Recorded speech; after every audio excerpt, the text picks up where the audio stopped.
21-year-old student Nikki Gajowski is suing her former tenant, 22-year-old waitress Patricia Carlson, for unpaid rent and damage to her apartment. Patricia is countersuing for damages resulting from a wrongful eviction. This is case number 95 on the calendar in the matter of Gajowski versus Carlson. Parties have been sworn in, Judge. You may be seated. Sir, have a seat, please. Ms. Gajowski, you sublet your apartment to the defendant, and you claim that she moved out, she owes rent, and she damaged the apartment. You want her to be responsible. Ms. Carlson said she was just a few days late in paying her rent in March, and you evicted her. You told her she had to get out. You locked her out, and she is counterclaiming for all kinds of things due to this wrongful eviction. Okay. Were you friends before this sublet? Yes. How long was your lease? My lease started March 27, 2003, and it ended April 30th of 2004. And when did you sublet the apartment to Ms. Carlson? October 1st of 2003. And did you sign a written document with her of sublet? Yes, ma'am. Can I see it?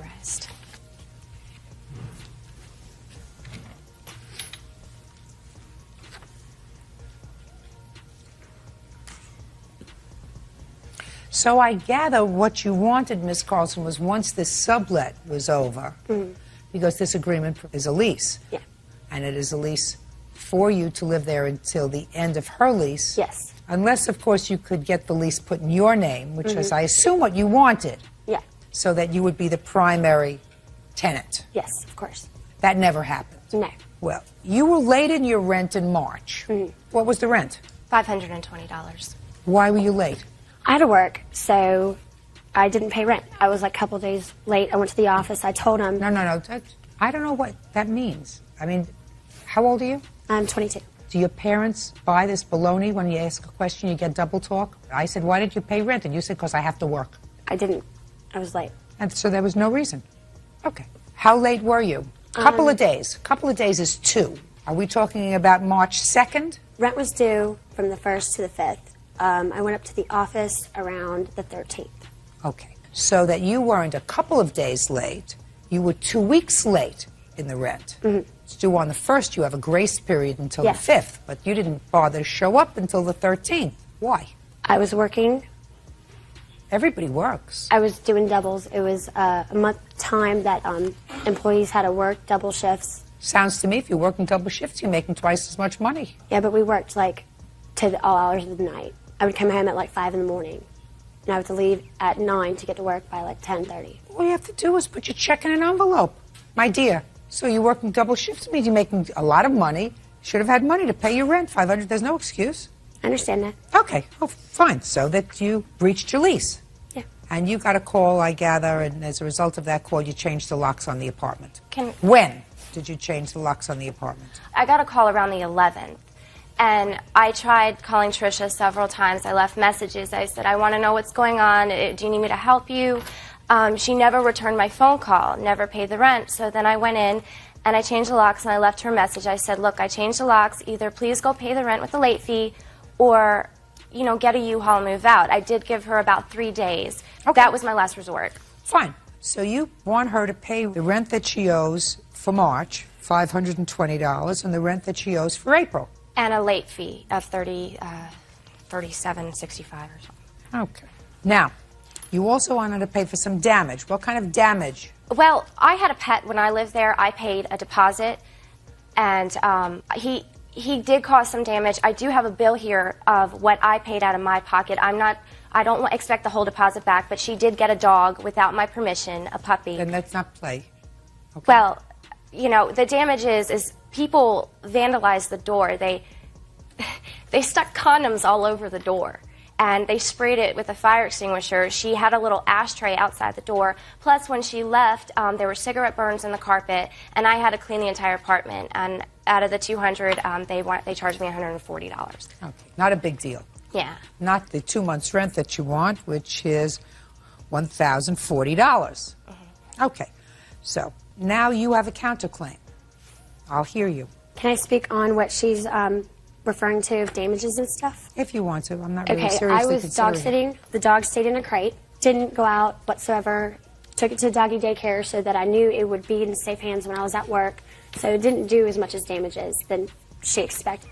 She's not talking about a lot of money. Okay, I understand that. But the condoms and the fire extinguisher blown in the door were under resort of her friends. She had an ex-boyfriend would come over late night. They would knock on the door, came in one time, woke me up because he's... I'm not considering damages to the door. I'm not, quite frankly, interested in condoms on the door and writing on the door. I'm not interested. We're talking about $100.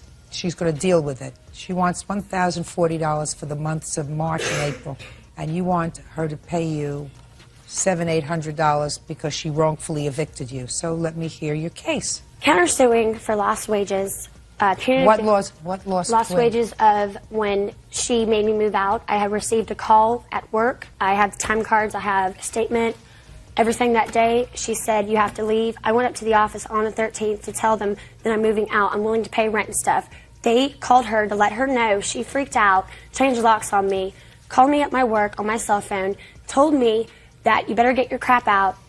You will have 15 minutes and police supervision. So I freaked out. I have to go get my stuff. This is the stuff I've been earning since I was 17. So I'm not going to let it be gone. I'm not going to let it disappear. I absolutely agree with you. Your Honor. Shh. Sorry.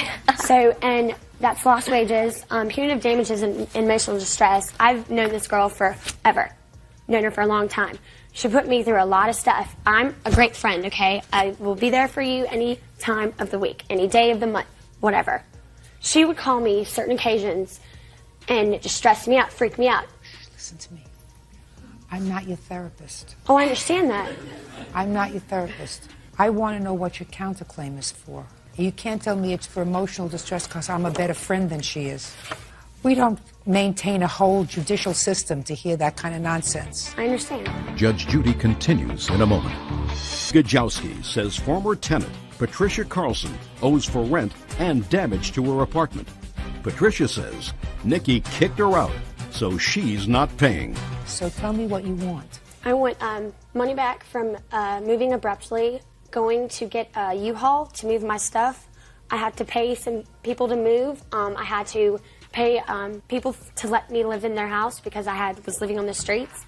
You know, I didn't know where to go. Where does your family live? Probably about a half an hour to an hour away. Don't they like you? We get along once in a while. So temporarily, instead of living in the street, why couldn't you go and live with your family? Because my car, it's not that mobile. I have to go back to work, and I don't want to go back to work an hour. So are you living at the street right near your job? Do what now? Were you living in the street right near your job? No. You picked another street. No, I had to inconvenience another friend to let me move in. You said you were living in the street. So basically, I could have been living on the street. No, that's not what you said. You said I was living on the street. I would just want to know what street you were living on, or whether I was getting high theater here. Listen, you did the wrong thing. You sublet an apartment and you blew off your rent. And she tried to call you a couple of times and you didn't respond to her call because you were very busy working 2 shifts and you didn't have time to take a check, put it in an envelope, put a stamp on it, and put it in the mailbox. Wrong. Grow up. Be a big girl. You signed a lease. Your lease was to pay the rent at the appropriate time. You didn't do that. She may have been a little overzealous when she said, listen, you got to get your stuff out of there in 15 minutes, if that's in fact what she said. Bottom line is, she wasn't going to support you while you weren't paying rent. That's unreasonable. Pay the money you owe it, $1,040. Judgment for the plaintiff, your counterclaim's dismissed. Parties are excused. You may step out. She became vain. I don't know what she's talking about being vain. Her just being totally into herself. You know, I'm not all about that stuff. Don't care about other people other than her. This is a girl that needs to grow up. And I can do that. Get a life. I don't know, I'm not going to be into that drama anymore. And quit living the trashy life that she's living. Vain as hell. Now the next case. All parties in the matter of Lay versus Costa. Step forward. 20-year-old sales rep Jason Lay is suing his former co-worker, homemaker Sandra Costa, for stopping payment on a car he sold her. Sandra says the vehicle broke down the day after she bought it. How old are you, Miss Costa? 31. Married or single? Single. You have children? Yes. How many? 4. How do you support them? I've been getting jobs. I just had my last baby not too long ago, in last April, and I was just starting to get back on the roll of getting back to work. Does the father of these children live with you? No, he doesn't. Actually, he just passed away in November. Did any of the children get death benefits? They will be. You've had cars before? Yes. You bought used cars before? Yes. Okay. This is what this case is about. Mr. Lay sold you a used car for $500. Right. And it broke down either on the way home or the next day. Right. Was it on the way home or the next day? It was the very next day. But you drove the car from his house to your house? Yes. How many miles was that? Give or take about 50 or 60 miles. Broke down. And then you stopped payment on the check. After 4 days after he had said he would be there. And you want your money. Yes, ma'am. How long had you had the car? About a month and a half before I sold it to her. Who did you buy it from? I bought it from a friend of mine. For how much? $350. Did you do anything to the car? Yes, when I got it, it wasn't running, so I put some spark plugs, wires, that kind of thing, just made it to where it was running pretty good. And I'd actually planned on keeping it. When she was working with me, she told me that she needed a car pretty bad, so I decided to sell it to her. Okay. Ms. Costa, you can't stop payment on the check. Your Honor, he never gave me a bill of sale, a receipt, or a title for the vehicle. So what? Listen, you can't make up excuses, Ms. Costa. Buying a used car from someone privately is always a risk. Always. Buying a car from somebody for $500 is a very big risk. And in this country, we have the words, they're in Latin. I'll tell you what they are. It's called caveat emptor, and it means let the buyer beware. When you buy a used car from somebody for $500, you don't expect it to keep running. If it does, you've really prayed good. You owe $500. All the rest of the stuff that you want, you can't get. Your aggravation, your lost wages, Well, Your Honor, it was punitive more... damages, harassment. It was more the harassment charge because of the tape that I have right here. Her boyfriend had called after this incident had happened and had threatened my life, had threatened my family's life. This boyfriend? I don't know who it is. I've never seen him. I've only heard him on my voicemail. He had called and left me a voicemail threatening me and my family's life, and I was very threatened of it. But not her. Well, She didn't call. it was her and her boyfriend that was there. He even says on the Listen to me. tape. Listen to me. This is probably the boyfriend. You the boyfriend? Just a friend. Just a friend. Are you the friend that went and picked her up and got the car? Yes. Right? Yes. You're the friend? Yes. You mean she has a boyfriend other than you? She don't have a boyfriend. Then it must be you. No, she has a friend. Judgment for the plaintiff for the amount of $500. That's Thank all. you, Your Honor. Parties are excused. You may step out. I tried to do a good deed there, and it came back, and now I'm here. It apparently has been towed off to a tow yard. I was very threatened for my life. I mean, obviously, she picked up the car from my house, so she knows where I live. It wasn't me that made the phone call. It was somebody else. He could have showed up at any time and, done anything to me or anyone I lived with. Sherry Ogden is suing her daughter, student Shannon Bentley, for a series of loans to help her get back on her feet. Sherry claims Shannon's house and car were seized in a drug raid. All rise. This is case number 501 on the calendar, the matter of Ogden versus Bentley. Parties have been sworn in, Judge. You may be seated. Folks, have a seat. Miss Ogden, this is your daughter? Yes, ma'am. According to your complaint, your daughter asked you for a series of loans. Yes, ma'am. She had gotten into some trouble. Yes, ma'am. Possibly trouble that could have ended her up in very hot water. And she agreed to pay you back. She did not. Yes, and in ma'am. addition to that, you co-signed for a car for her. Car was eventually repossessed. She Yes, ma'am. says at your suggestion, therefore, she owes you nothing for the car. And your daughter says that you did, in fact, give her some money when she got into trouble. In exchange for that, she waited on you hand and foot like a slave, and if you had to pay somebody to take care of you, it would have cost you a lot more than what she actually took from you. Is that your Well, defense? that's a lie. Shh. Yes, ma'am, that's correct. That's your defense. How old are you? I'm 32. What kind of trouble did you get into, Miss Bentley? I was picked up with a sale of drugs. Drug sale. Yes, ma'am. I haven't been charged yet, but I was picked up for that. When was that? That was September 1st, 2004. Are those charges still pending? Yes, ma'am. You have a lawyer involved in Yes, that ma'am. case? What did you need money for? Well, whenever I first moved, my mom offered me a place to stay, to get back on my feet, to get cleaned up and stay out of trouble. And I took her up on it, and I had a couple of hot checks. What do you mean hot checks? Well, I mean, I had written a couple of checks, and they weren't covered. I thought the money was in the bank, but it wasn't. So you needed money. Right. She offered. I didn't ask. How much money did you need? I think that was $250 at that time. And there was also an incident where I was going through a divorce at the same time, and I had my ex filed telephone harassment on me. And so I also had to fine for that for court. I didn't ask her to pay. Again, she offered. I was going to come up with the money.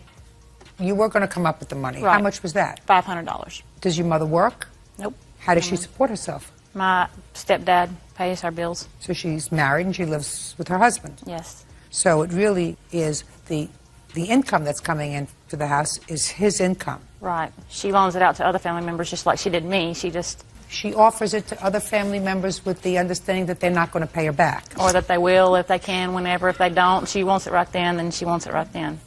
Who are you? I'm her witness, Robert Dillahunter. How is he related to you? He's my boyfriend. He was there whenever she offered to pay some of the bills for me and stuff. Was he also arrested on these drug charges? Yes, ma'am. You have the same lawyer or a different lawyer? Different lawyers. That's a good idea. You understand why you have a different lawyer, don't you? No. Because eventually one of you is going to put it on the other. Amen. Well, that's what's going to happen. They both that's lie why, like dogs. That's why I have two different lawyers. So let's deal with the $750. Well, totally it is $244.54 for your hot checks for you. Okay, she said $250. It's close enough. What's next? And the other one, I had just gotten out of the hospital on Wednesday night, and I get a phone call the next morning around 10 a.m. on Thursday from Robert Dillahunty's mother, Margaret Dillahunty, saying that Shannon had to have $404 or she was going to go to jail. Well, I had no other way to get it. My twin was sick. She couldn't go take it. I paid Mr. Deaton by telephone, and he charged me an extra $100 to do it. Okay. Well, once you turned over the money, tell me about the discussion you had with your daughter. Well, she knew she had to pay me back.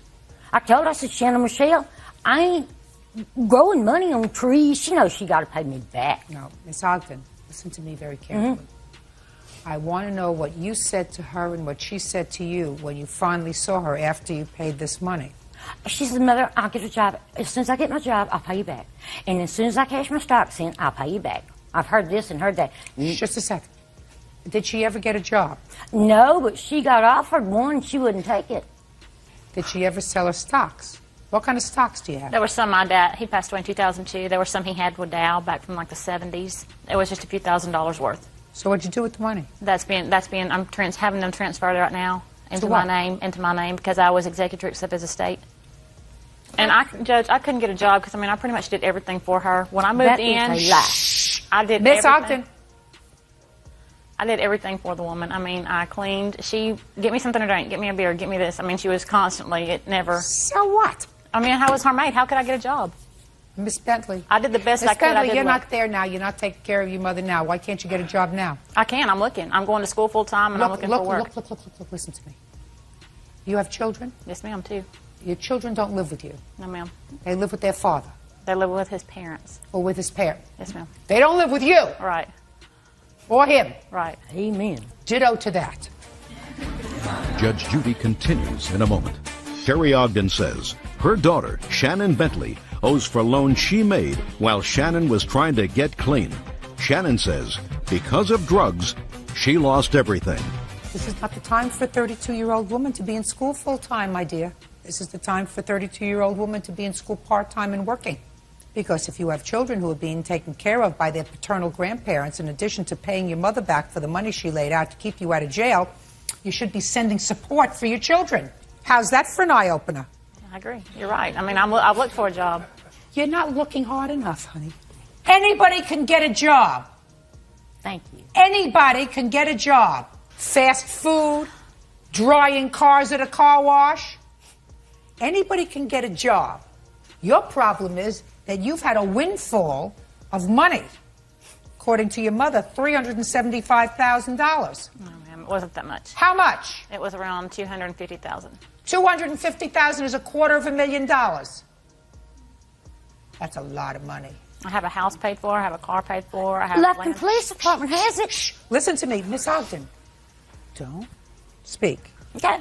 What I'm trying to say to you is, you got a lot of money. That could make you a real lazy behind. But you have responsibility. When was the last time you sent your children support? I haven't supported them. I've bought clothes for them. And That's not support. Support is sending their grandparents $500 a month. And I suggest that if you want to be considered a mother at any time in your life, you will start to do that. Get a job and start supporting your children. Because that's what mothers are supposed to do who don't have their children in their custody. Just like fathers. But first, you pay your mother back $750 judgment. Wait, I got $1,250 in there where I loaned her to. It's on there. Is that for the car? Shh, listen to me. Was that for the car? Yes, ma'am. You're going to pay careful attention to me and just listen to me. Okay. The car was repossessed. I had them. You had them repossess the car. You know why? I couldn't stand it being in Lufkin, Texas because of her and Dopehead over here. Insurance could have lapsed on a Friday night. Well, I wouldn't know that Gates got it. Look, right? And then she don't get high I and wreck and understand. kill Listen to somebody. me. I understand why you felt compelled to repossess the car. But there was no legal reason. There's an emotional reason for you to repossess the car. You said, listen, I'm not crazy about him. I'm not crazy about her. And I'm not going to be stuck with this payment because it could end up on my credit, so I'm going to call them and have the car repossessed. I can understand why you did it. But then you can't get the money back for the tax tags. All right, $750. I'm speaking. $700. Listen to me. I'm speaking. Judgment for the plaintiff in the amount of $750. But Judge, that's all. I'm telling you, listen to this tape right here. No, listen. She owed me $1,250. That's it. What is your excuse? You may step out. You liar. She went through all of that money on drugs, and there's a dopehead over there with her. I bought a house, bought cars. I mean, the money's gone. This is true. She stood there and told a bald-faced lie. I don't even drink beer. She'd get up and get me a beer. She didn't wait on me for no hand or foot and a man in the moon. Well, she's crazy because, I mean, she takes so many pills, it's pathetic. She's nothing but a pill head. She sold Vicodins and Zoloft and My mother Prozac to other doctors and stuff in Pasadena. You know why she goes to school? She gets Pell Grants. That way she can live on it. My mom has nothing to do with the kids. She can go see them on her own. She don't. She calls them occasionally. She don't leave her house, leave her pill bottle. Well, I love her. I hope she gets her life straightened out. But if she can't get her life straightened out, she better stay out of mine because I don't want to go to penitentiary. I just don't think there'll ever be a relationship. There never has been one. There's never going to be one. And now the next case. All parties in the matter of Young versus Elahi, step forward, please. 19-year-old bank teller Chris Young is suing limo company owner Mike Elahi for ruining his prom. Chris says the limo was too small and over an hour late. Mr. Elahi, you own a limousine company? Yes, ma'am. How many cars do you have? 4. How long have you had the company? This company is about 2 years. What kind of cars do you have? I have a sedan, SUV, and Excursion and Hummer. Mr. Young, Yes. you, according to your complaint, hired the defendant for a prom. Correct. And what kind of car did you rent? I requested, he told me he had a 18-passenger Hummer limo. Is that what you told him you wanted? Right, he said that's all he had left. Did you have a contract with him? I have the credit card statement. Let me see it, please. What night was your prom? It was the night of May 15th. And when had you reserved this? I called her around the 12th, I believe it was. Would you have been just as happy with the SUV or another car? The whole reason we ordered the Hummer is because we had a couple extra people join our group. What time was he supposed to arrive? He's supposed to arrive at 6:30. What time did the car arrive? Around 8:15. What kind of car arrived? It was a 12-person excursion. Did you call the defendant between 6:30 and 8:15? I called the defendant at 6:30 to ask where the limo was. And where was the limo, sir? It was at the location. No, he called you at 6:30, sir, asking you where the car was. At 6:30, I don't recall that. I don't recall that. Well, you don't yeah. recall that? No. Well, he does. So then you must be mistaken. I talked to 6:45. I talked to the driver, and he was with the customer. With what customer? With the passengers. These passengers? Absolutely. No. Sir. No. Otherwise, he wouldn't be here today. What's the name of your company? A1 Limousine. A1 didn't do their job that night, sir. They didn't get to his house until, according to him, at least an hour and a half late. Well, it was an hour and a half. It wasn't late at all, man. It wasn't late at all. You don't know that at all, sir. Yes, I talked to the driver myself. Listen to me very directly. carefully, Mr. Alawi. Sure. You can't tell me what the driver said to you. That's hearsay. Why didn't you bring the driver here? Well, driver is no longer with the company. It's no Why longer not? with the company. Well, this job is about a year ago. I tried to find a driver, but It's not a year unfortunately I ago. wasn't successful. All right, well, then 15th. you can't tell me anything, sir. I have to rely on what the plaintiff tells me. So the car was an hour and 45 minutes late. All right, I have proof of the limo being late. Can I see it, please? You still have this limousine company? Yes, I do. I would have suggested, Mr. Alawi, that what you do is to credit Mr. Young for that evening, or at least for a substantial part of it, because your company's not going to come out looking really good tonight. Well, according to my note, I checked with Here's the a letter driver from the Agora High School, from the principal, indicating that they received a distress telephone call from the parents of Chris Young, indicating that the limo, which had been ordered, had not arrived, and the students would miss the 9 o'clock deadline for admission. After conferring with me, the students were granted a half-hour extension of the deadline until 9:30. But ma'am, they used the service. They used the service, and they were in the car before 7 o'clock. There was no way they were... They were not! They were not in the car. Because, listen to me, Yes. the car didn't get there. Well, they could have canceled the whole thing. Why did they use the service then? If the driver was late hour and 45 minutes, why did they use the service? Where is A1 Limousine located? West Los Angeles? I wouldn't use them. Ever. When you have a company, and we're not getting to the condition of the limousine when it arrived, because I read that. When you have a company that accepts the responsibility of providing limousine service for high school kids for their prom, and you don't do the right thing, you have to be able to accept responsibility. Absolutely, that's part of our job, you know, to be And there on you time. didn't, and you did not. And if you did not, you're supposed to be able to say, we did not, and it's the cost of doing business, I'm going to refund your money. Well, that's not true, ma'am. The driver was there on time, and the car was I'm telling you, the driver was not there on time. What part of that don't you understand? Well, I Are you understand thick? what you're saying, but Are you thick? You have pictures of what the car looks Yes, like I- inside? I don't- Can I I see could it, bring my please? aunts Can too I here. see it, please? The pictures don't speak. show any much of Mr. Alawi. the mess inside. But I have a witness that saw the inside of the limo. Who was that? Paula? Step up, please. Tell me your name. Paula Smith-Shamey. I'm the mother of his date. I was there through the whole waiting for the driver. You were the mother of his date. Yes. That would be you. You look very pretty, by the way. Thank you. What time did the car arrive? It was about an hour and a half after it was supposed to be there.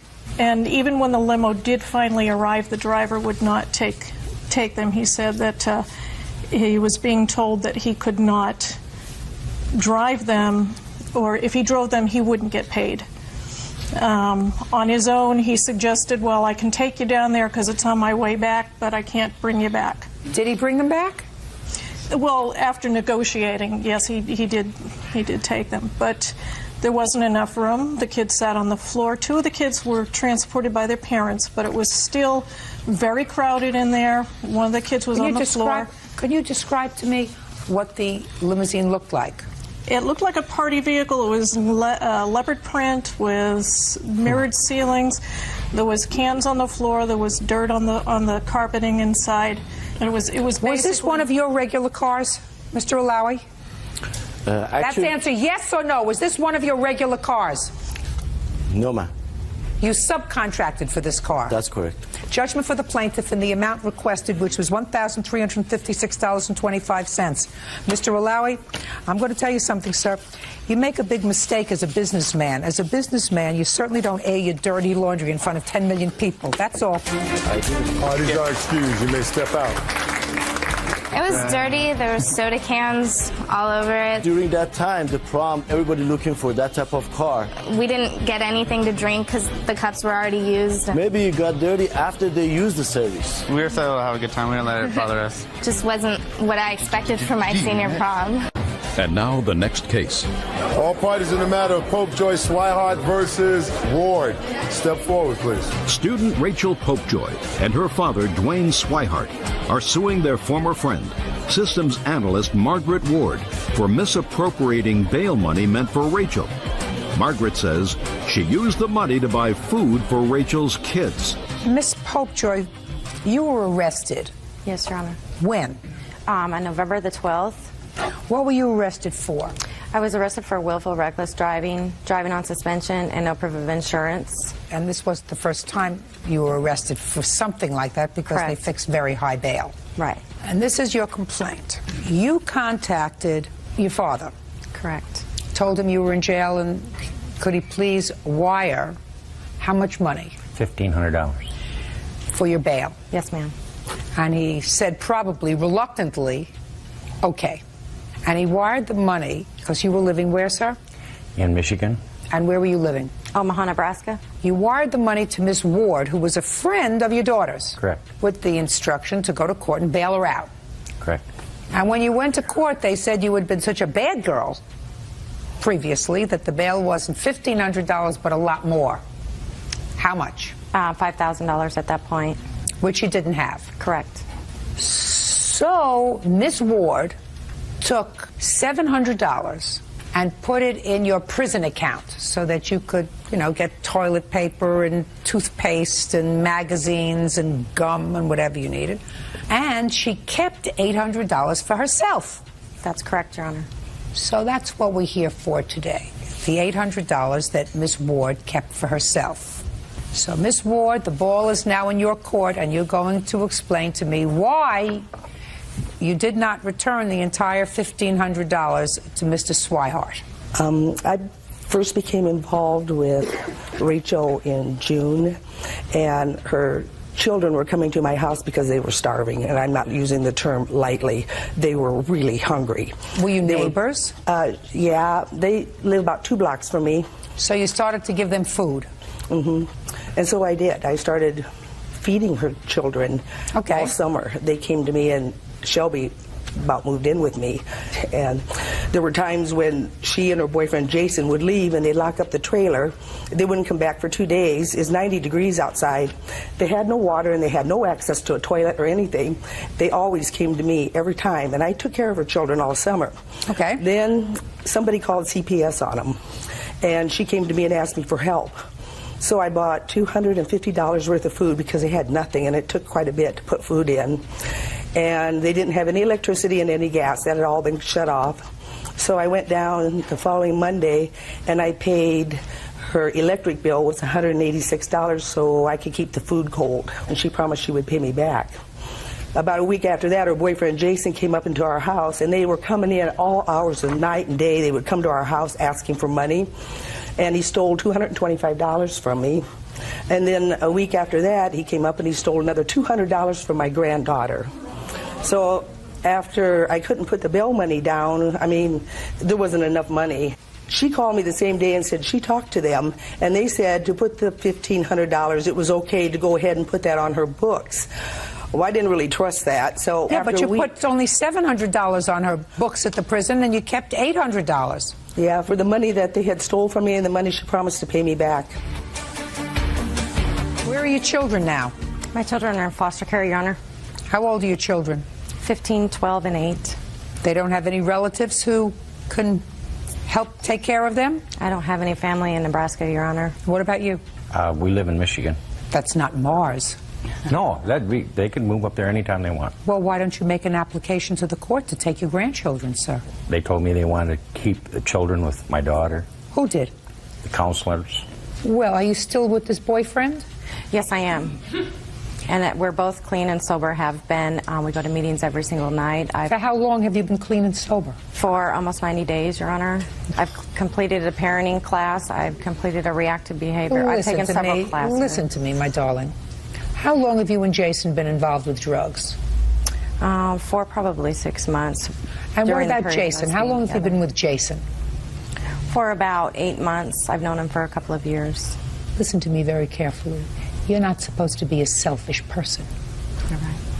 Do you think your children would be happier with their grandparents or in strange foster care? With their grandparents. Then you tell the social worker that you would love to be reunited with your children at the appropriate time. Now's not it. Probably until Jason has been clean and sober for 3-4 years. Until that time, the children would prefer to be with their grandparents. Okay, Your Honor. Okay, I know you say okay. You're not supposed to be selfish. Miss Ward, bottom line, my dear, you cannot resort to self-help. If you want to sue her for the money that she owes you. And if you want to sue Jason, sue him for the money you say he stole. But you can't take Mr. Swihart's money.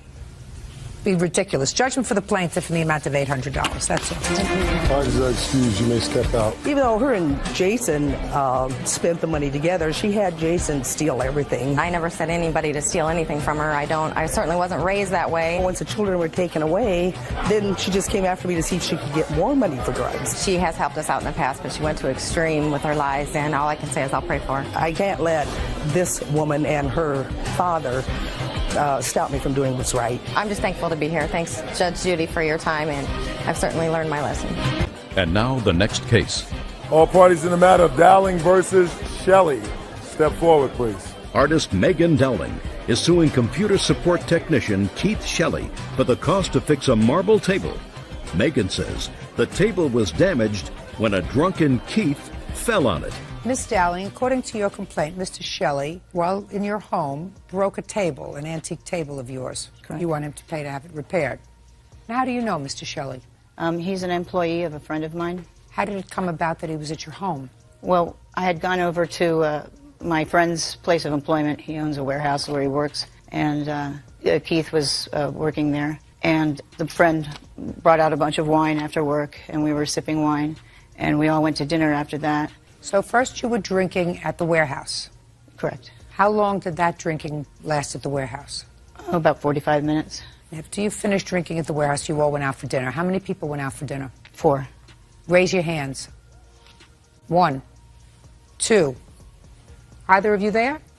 Raise your hand if you all went out for dinner. No, I wasn't there. I'm sorry. Who do you live with? I had a roommate, this gentleman over here, Bill Gaylord, who's a witness. Were you there when this happened with the table? Yes, I was. But you had not been out for dinner with them? No, I have not. So first you went out for dinner, 4 of you. And how long was dinner? Pretty short. It's about an hour. Did you drink? I think I had a half a glass of wine. Well, you had been drinking at the warehouse. I had a glass of wine. Okay. How did Mr. Shelley end up back at your house? I invited my friends and Mr. Shelley for a postprandial cocktail. A what? A post-dinner cocktail, a nightcap. I had some very excellent rum, and I thought I'd introduce them to... And what time did you get back to your house? Oh, I don't know, approximately 8.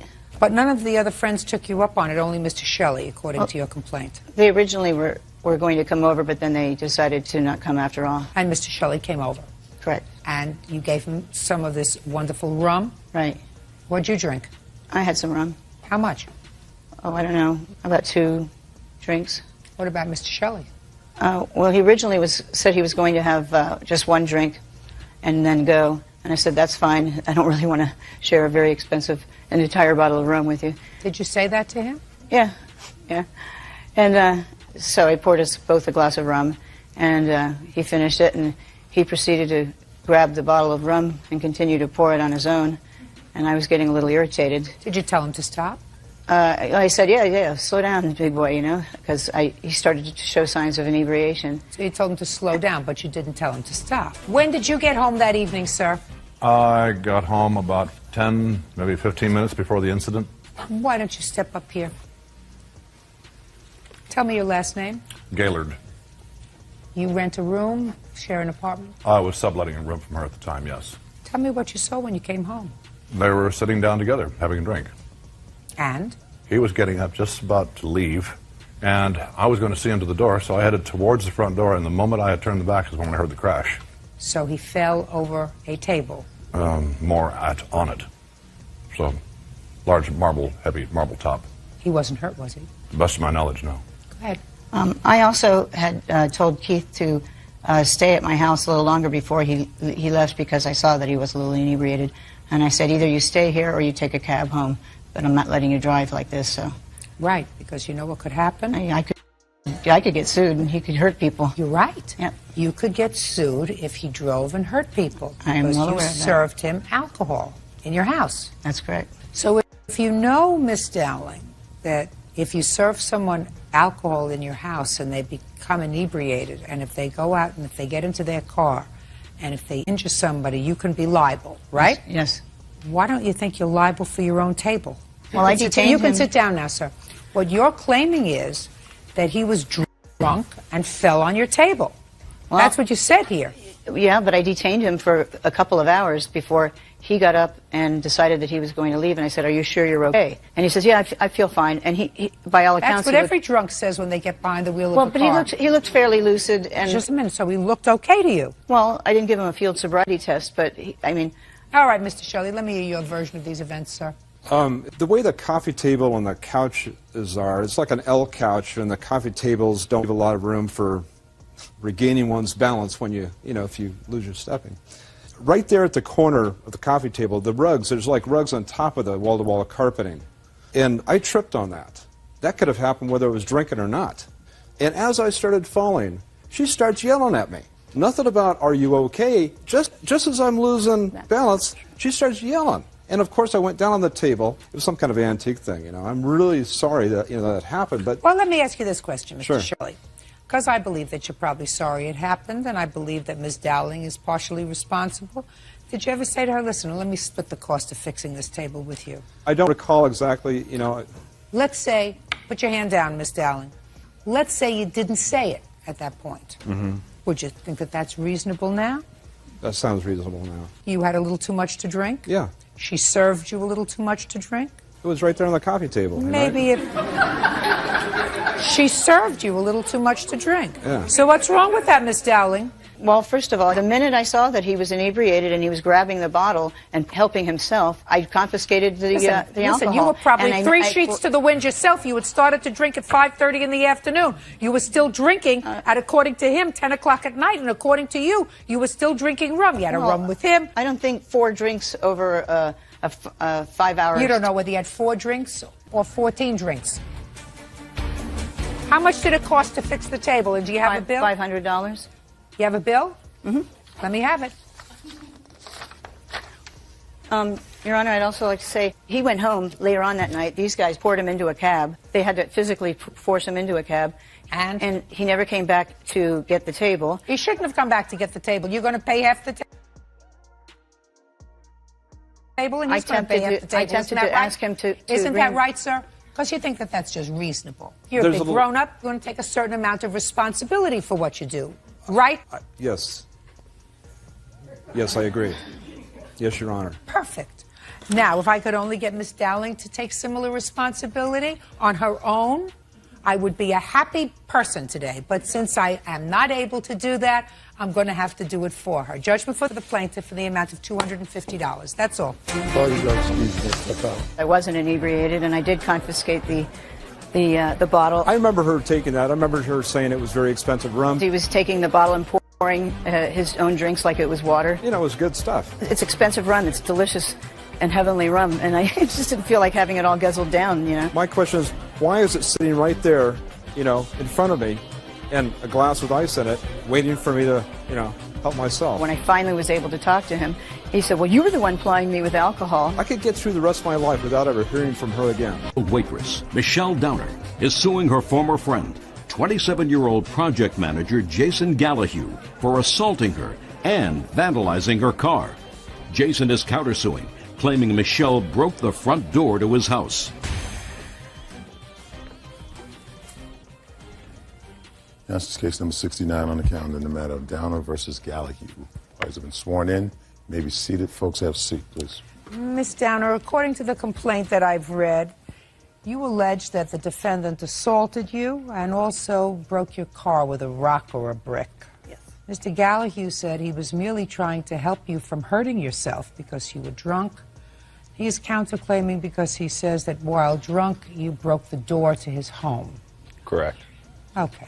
Why don't you tell me first how you know him? I met him through mutual friends and then started hanging out with his sister and started hanging out with him. When did this incident happen? On your car? April 10th, around 3:30 or 4 a.m. in the morning. Where had you been? Working. Where do you work? Well, I previously worked at a bar on the Landing in St. Louis. All right, let's go to April 9th. Where were you on April 9th at about 11 o'clock in the evening? Working. And where was Mr. Gallahue? I don't know. When did you first see him? At what time? When I was getting off work around What time? Around 2:30. Where did you see him? He was at a bar next door, and I walked out of mine and saw him in the parking lot. And what did you do? Said hi, just greeted each other. We were friends. Ended up giving him a ride home. Why did you give him a ride home? He's a friend. How did he get to the bar? I don't How did you get to the bar? I was down there with a couple other friends that were going to give me a ride home. Till Michelle asked me if she wanted to give me a ride home. I said, I'll go home with you. And we left, and on the way he tried some things and said no, and we got back to his house, and that's when all of the... Well, tried some things. What do you mean he tried some things, Ms. Downey? He was trying to put the moves on me, I guess you would say. Okay. Sexually trying to do things. Okay. And you said, not interested. So you got to his house. Yes. And? And as I reversed and put my car in park, and it was in the middle of the street, and he took my keys out of the ignition and ran inside his house. And? And I followed him in, grabbed my purse out of my car, and went in. And that's when I asked him, hey, can I have my keys back? At first it was funny because we're friends, and he was just playing a joke, but then it was late in the morning, and I wanted to go home. And he wouldn't give me my keys back, and it went on for a while, and then I started getting upset because I wanted to go home. Then we started getting an argument. One thing happened, and he spit in my face. So I slapped him on the cheek, and that's when he pushed me into the door. And that's when I got when I got hit on my eye. And then? I went outside and took his phone with me and called my mom to see if she had a spare key, if there was a spare key in my car. She said yes.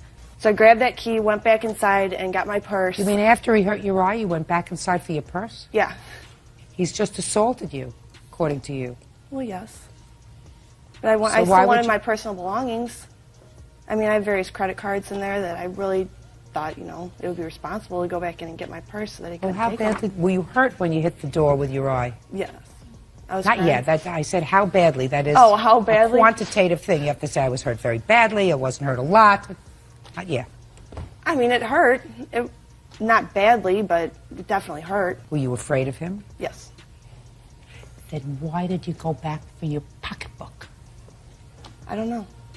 I wanted it. So you went back for your pocketbook? Yes, ma'am. And then what happened? Then I went and got in my car and drove up to the gas station up the street to call her. That's when he came running around the corner with a rock in his hand, and he screamed and he threw it at my windshield, and I asked the gas station attendant if he saw it. He said yes. And don't tell me what the gas station attendant said to you. So, did the windshield break? Yes, it shattered, and I have pictures of it. Can I see the police report that you filed? I didn't file a police report. Why is that?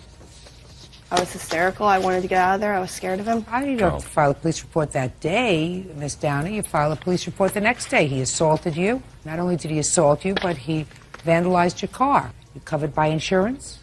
I did not file it with my insurance company. I paid out of pocket. Why? I didn't want to file it to my insurance company. You didn't want to put in a claim to the insurance company? You didn't want to notify the police that, according to you, he assaulted you? Yes, ma'am. Why not? I don't know. He's supposed to... I mean, I don't want to send him to jail or anything. I just would rather him pay for my windshield and pay for the work that I missed. May I have the bill that you had for your eye?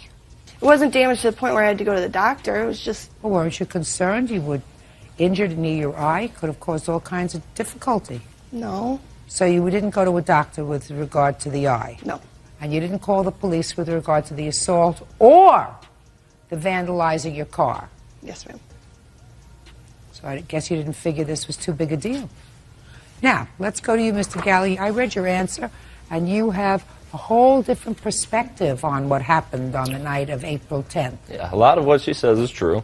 There's a few parts she missed out. Okay, we didn't so that I don't have to be bothered with things that you agree on, why don't you just tell me the things that you don't agree with? We did not meet in the parking lot. We met at the bar next door where my witness works. We were on the DJ booth messing around. What does that mean, messing around? Kissing, fondling, touching. You mean... Not all three of us, or me and him. Her and I. Okay. All right. Had she been working that night? Yes, she has, which is also a club that he used to work at. The Shots Girls sell shots and drink shots. Okay. So what you're saying is when she got off of work, she came next door. Yes. Did you forget that? Pardon me? Did you forget to tell me that? No. Well, is it true that you went next door? Yes. Why didn't you tell me that? I didn't think it was pertinent. Well, it's pertinent to tell me whether you met him in a parking lot or whether you met him in a bar and you were drinking in the bar with him before you gave him a ride home. I didn't drink in the bar with him. Did you drink at all that evening? Yes, I did. Where? At the place that I worked at. Judge Judy continues in a moment. Michelle Downer says her former friend Jason Gallahue assaulted her and vandalized her car. Michelle says Jason was angry because she turned down his advances. Next. From there, we get in the car, go home. If she was leaving and just dropping me off... Don't say if she was leaving, just dropping me off. Just tell me what you don't agree with, sir. The plan was for her to come inside the house. I knew she how do was you know drunk. that was the plan, sir? Because that's what we talked about. Actually, on the way home when we were messing around, she said, wait till we get to your house. That's how I know. That would be a clue. That is a clue. Mm-hmm. Right. That was a good clue. I mean, that's pretty much what we disagree on. We get inside, we're arguing, she is correct. I took her keys because I know she has one DWI. Got in an accident and totaled the car already. I don't want her to get in another Had you accident. been drinking that night, Mr. Gallahue? Yes. So the both of you had been drinking, and Yes. she was driving, Yes. and you were driving in her car. Yes. That was foolish, right? Correct. Tend to do foolish things. Well, only if you're young and drunk. Correct. So what you're telling me is that the two of you were both under the influence of alcohol that evening and did some very stupid things. Yes. And did you spit at her? Yes, I did. After I was slapped. Okay, so you say she slapped you first. She So did you slap me. Why did she slap you? Because I had her keys. I wouldn't give her her keys and let her drive home. And I assume the plan was to come into your home and to bring to fruition the evening's earlier activities in your Temptation, house. possibly? Yes? Possibly. Right? Now, was that activity accomplished? No. Is that perchance why you had her keys? No. It is not why I had her Oh, keys. so you had your keys because you were being a good Samaritan. No, I'm just asking you. Just answer my Yeah, I question. guess you could yes. say that. Yes. All right. So, But I did lose the keys. all right, after you I lost took the keys. Yeah. Yeah, And yeah. she slapped you. You spit in her face. You pushed her. Yes. And did she hit her face when you pushed her? I don't believe so. Oh, you don't know. You wasn't But there is one wasn't other it there? part that she did leave out. Whenever Which she is- was leaving and slammed the door, she did break my basement door window. Okay. Now tell me about the rock that you gently threw. According to you, the rock that I have to quote this because I found it fascinating. You ready for this? You ready for this? I'm ready. Okay. She ran out of my house and slammed the door, breaking the window. I was extremely upset, so I grabbed a rock and tossed it gently at her car.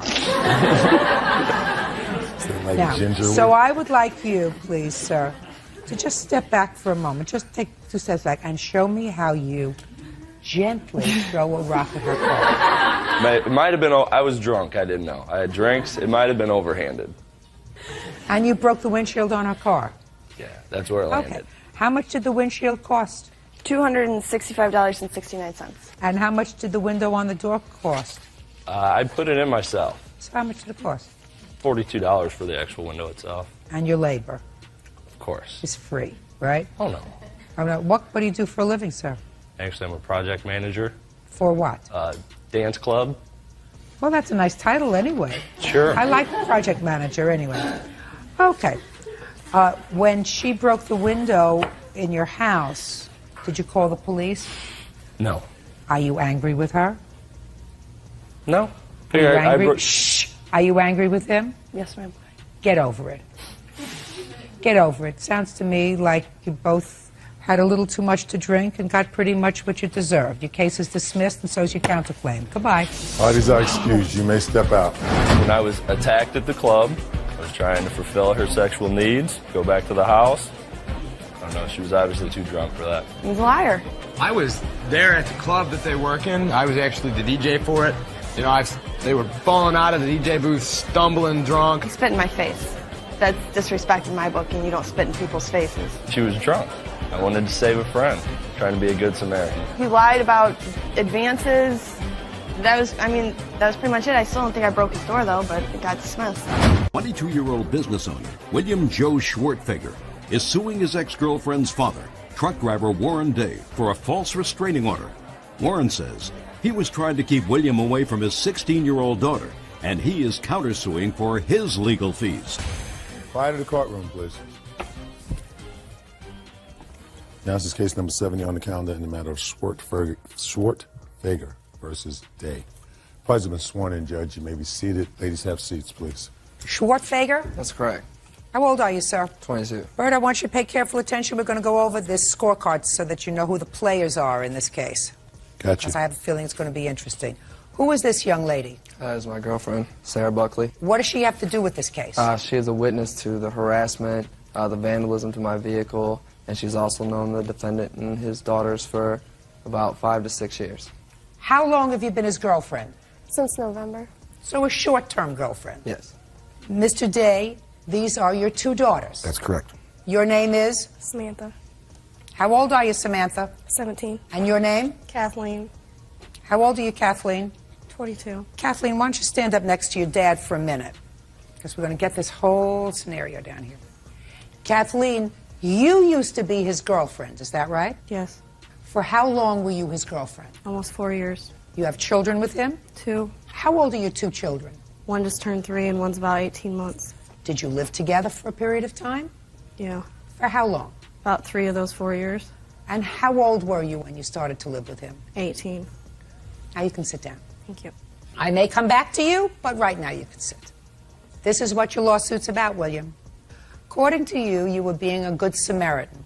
And at some point, you took in Mr. Day's younger daughter into your home because you say she was having some trouble with her dad. Both parents, Your Honor. Both parents? Yes.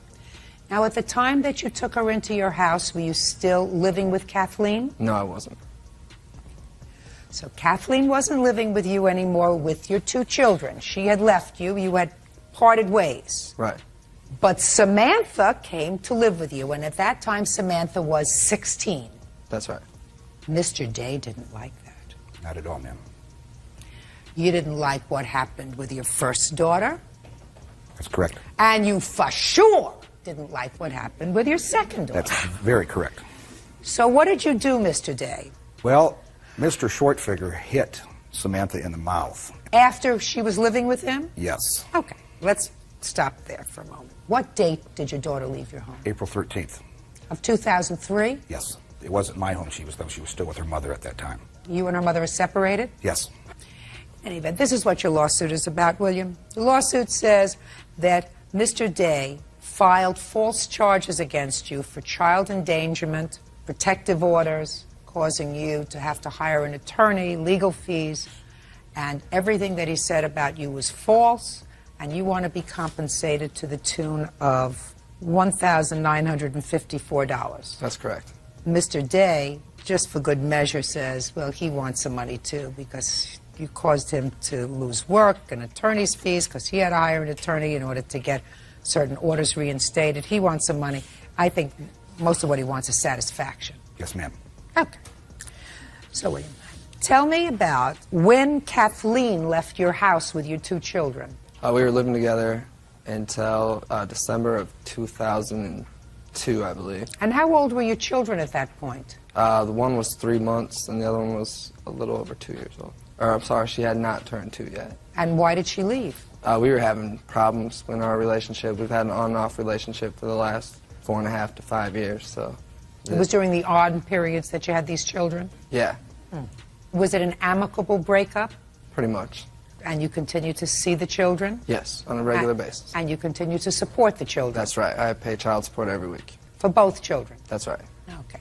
And where did Kathleen go when she left? Actually, she stayed in the apartment that we shared. And you left? That's right. So far, is that correct, Kathleen? No. Well, why don't you come up here and tell me what happened? Because this is all very important as far as Mr. Day's state of mind when he filed his complaints.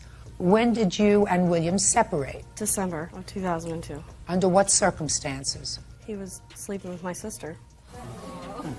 And how did you find that out, Kathleen? I found notes. Did you keep the notes? My mom has them right now. You get along with your mother? Yeah. Should have brought the notes to court. I know, she won't give them to me. She said it's an embarrassment to our children. What did the notes say? First They of all, were- who wrote the notes? He did. Remember what they said? It said Samantha down the side. It said sexy, amazing, mind-blowing, awesome, naughty, terrific, hot, and a dream come true. Did you confront William with the note? Yes. What did he say? He said they wrote it as a joke, together. And when was that? About 2 weeks before Christmas, December 2002. You remember that conversation, William? Yes, I do. So you told Kathleen, the mother of your two children, that the note that you wrote that talked about sexy, naughty, etc., with regard to her sister, her 16-year-old sister, were just joking around. Well, I write a lot of poetry. And Joking around. Yeah. That's what you told her. Yeah, I said we wrote it together. Yes. Oh. Shh, please. You left. I left for the day, but I stayed in the apartment. I asked him to leave. And did he leave? He left after a few days. And that was in December. That's correct. When did Samantha come to live with you, sir? In April of 2003. And where were you living at the time? I just got an apartment, and I had an extra bedroom, so I figured, you know. How did Samantha know that you had an extra bedroom? Well, we stayed in contact. Kathleen and I weren't talking at the time, so I used Samantha as a mediator to, you know, see my children and to make sure that they were doing okay. You said you saw your children regularly, so what do you mean you needed a mediator? Well, at first, the visitation wasn't every weekend like it is now. Like I said, Kathleen and I weren't on speaking terms at that time. You weren't on speaking terms because she believed that you were having intimate relations with a 16-year-old sister. That a fair statement? Yeah. Judge Judy continues in a moment. William Joe Schwartfager says his ex-girlfriend's father, Warren Day, owes for attorney fees and harassment. Warren says after William broke up with Kathleen, he had an affair with her 16-year-old sister. Now tell me what Mr. Day did with regard to his 16-year-old daughter moving in with you. Nothing at first. Samantha and Mr. Day weren't on speaking terms when it first happened. She was living with her mother. That's right, and she was having problems with her mother. She was, you know, living in and out of her friend's house, you know, running away from her house, not going to school, stuff like that. Between December and April, did you see Samantha? We met up a couple times. The answer is yes. Yes. How many times would you estimate you saw Samantha? About once a week, maybe. Could it have been twice a week? It wasn't like everyday basis that she was over at where I was at, but... I didn't say every day, Well, William. You said once a week. And what I said to you is, could it have been twice a week?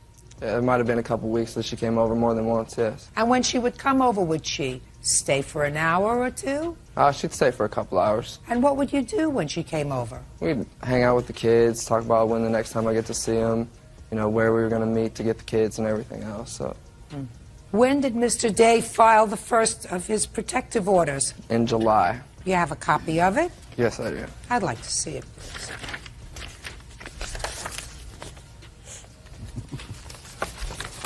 This paper is also the ruling after the Just case. a second.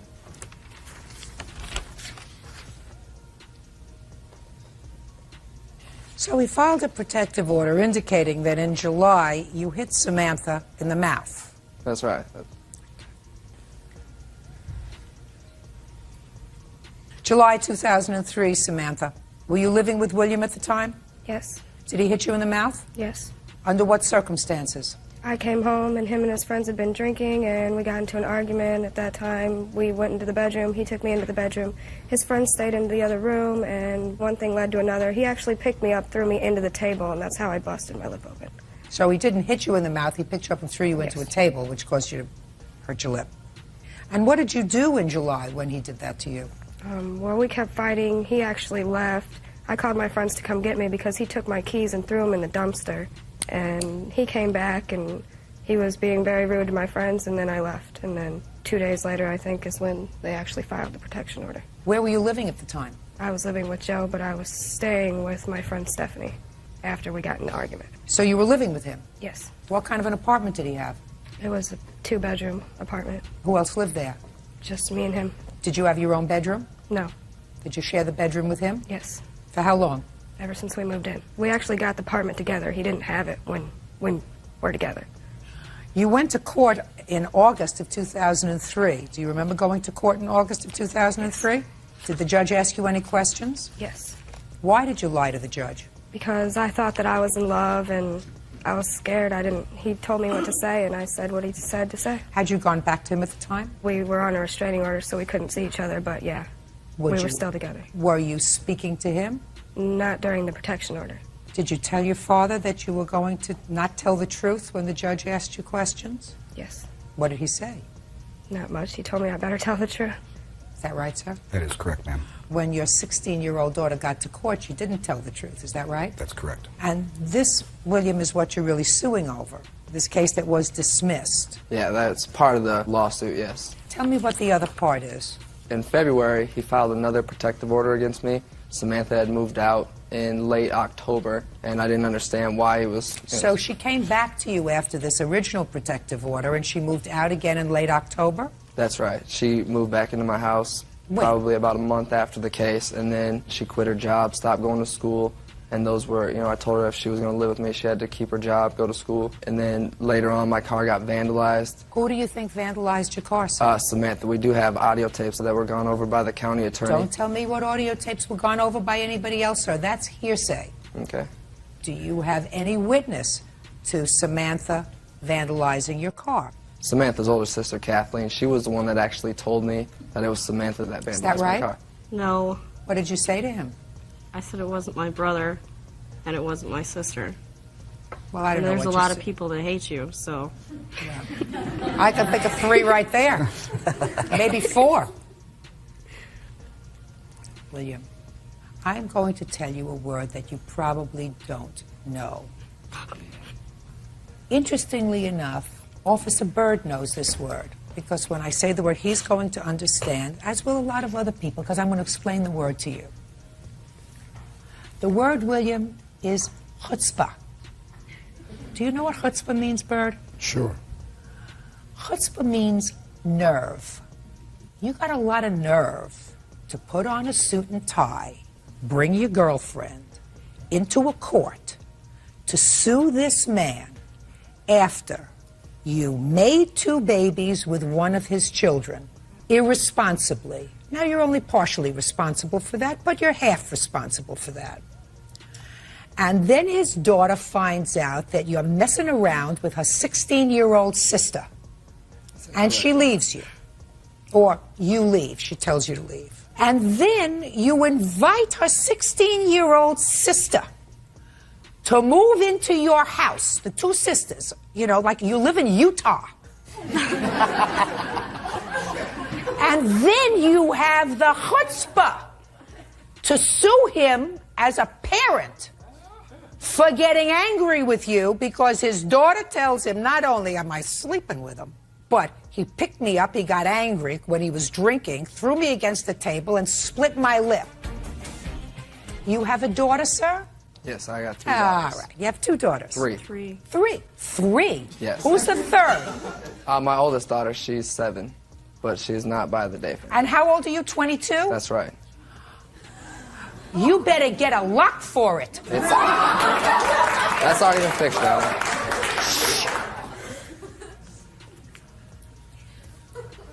William, I don't want to look at you for another second. Your case is dismissed. Mr. Day, have you gotten the satisfaction that you wanted? Yes, ma'am. You don't need a counterclaim, do you? No, I don't really know. Very good. Thank you very much. Goodbye. Always are excused. You may step out. It's been hard. It's been hard for me not to do something else besides go to court on it. It really has. I was just trying to get the attorney bills that Mr. Day has racked up on my behalf, cleared up. This man has been like a dingleberry on my butt. It didn't destroy any credibility. It's another day. He doesn't think about other people's feelings, how he hurt me, how he hurt her, and how he's probably going to hurt Sarah, too. She was like a little sister to me the whole time. You can talk the panties off a nun. The girl that's with him right now, Sarah Buckley, Is my best friend. and used to live in my house as my 3rd, adopted daughter. So he's on the 3rd one now. Yeah. We're actually a lot closer than we were, and we just really hate him now. Everybody makes mistakes. Yeah, this is her freebie. If she does it again, then it's done. And now the next case. Leslie Rapp is suing her former friend and handyman, Brandon Hall. for check fraud and filing a false restraining order. Court come to order. All rise. Have a seat, everyone. Hello, Judge. Hi. Case number 2046, Rapp versus Hall. Thank you. You're welcome. Miss Rapp, not a very difficult case. The defendant was a friend of yours / did some work for you. It's not really relevant how you met him. It was sort of through a social situation. And it is your claim that over a period of time, Mr. Rapp forged your signature to several checks. Correct. And then when confronted by the fact that you've discovered these forgeries and asked him for money, he filed a restraining order against you to keep you away from him, and you say that the restraining order was a false one, and you want to be compensated for having to deal with that. I do. I missed work. Just a second. So I'm going to deal with the restraining order first. When did you file a restraining order, Mr. Hall? I believe it was the 17th of July. Of this year? Yes, ma'am. So not so long ago. I'd like to see the paperwork that you filed in support, just the paperwork that you gave to the court in support of your restraining order, why you were asking for a restraining order. Okay. Don't tell me, is that what you filed with the court? Yes. I'd like to see. So let's just be clear. You filed all these documents with the court when you asked for a restraining order? Yes. Okay.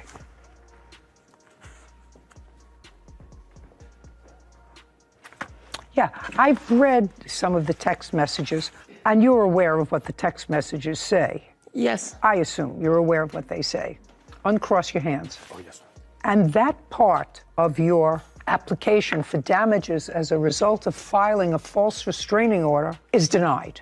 You can't even suggest in a text message that you're going to do something violent in order to get him to pay money that you owe. Do you understand that? I do. Okay, so as Although frustrated... the restraining order was dismissed. It doesn't matter. I'm telling you, I've read it, and some of your text messages sound threatening. I was angry. I understand you were angry. The question is not whether he should be granted a restraining order. I don't have to deal with that. I have to deal with the fact that in the text messages, you make certain threats. What if I could? And all that transpired at a time when the defendant reconciled with his wife and family. So, as I said, as a result of reading your text messages, I believe that Mr. Hall had the right to feel threatened and to file for a restraining order. Whether the court that heard the application for a restraining order felt that your behavior warranted a restraining order is another thing. But I can understand why he would file a restraining order to try to keep you away from him and his family. Oh, yes, ma'am. Sorry. Great! Now I want you to tell me why you forged her name to checks. Because she... $8,800 worth of checks. Now you had the right to file a restraining order. Because she asked me to do this. Because she asked you to forge her name to the checks. Yes. Okay, I want you to tell me when the first time she asked you to forge her name to a check. And I assume, just like you've kept all these documents. Yes, ma'am. You have a document to show me, just one. Because if you show me one, I would tend to think that there are more. So just show me one where she said to you, forge my name to a check. Okay. Take the money out and forge my name to a check. Don't say anything. Just show me. Don't shake your head. It's annoying. I believe this is the first one. Okay. So in that one, she asks you to sign. Well, maybe. What are you showing me? The check. I don't want to see the check. You know how you kept these text messages that you texted back and forth and back and forth? I want you to show me, because you're methodical, one time out of the 6, 7 times that you forged her name to checks, show me one time where she said to you in a text message, in an Instagram, in a pigeon note, where she said to you, take out a check from my checkbook and forge my name to it because I want you to have money. Just show me. I don't have Of something course like not. that. No. Of course not. I don't. Now, the first time you forged her name to a check was what month and year? I believe that it was December 9th. Of 2021. Yes, ma'am. And what were you and Miss Rapp engaged in at that time that she told you to forge your name to a check? Okay, so I'm an electrician, and I've been an electrician for 13 years. I've been doing side work all around my county, and there's a handful of liquor stores that trust me that I can go and cash personal checks that I get paid for doing my side work. Miss Rapp knew that, and... Don't tell me what she knew. Okay, all right. So she would be locked out of her account for one reason or the other, and she would ask me, like on a Friday, she wouldn't be able to get access to her money, and I knew she had money. Well, she couldn't get access to her money, so these weren't your checks you wrote out. You wrote out her checks. It'd Right. be frozen out whether you went to take out money or she went to take out money. Right. Also, on a Friday, the liquor store would not deposit these checks until Monday. So I cashed these checks for her to give her cash. Did you ever have sex with the plaintiff? No. Do you think she wanted to have a relationship with you? I think so. Okay. I don't know. What makes you think so? Well, the text message. The text message. The text message that she Yeah. said to you. And who is Robert? Is her ex-boyfriend? And do you know Robert? I do. How do you know Robert? I've known Robert for 20 years.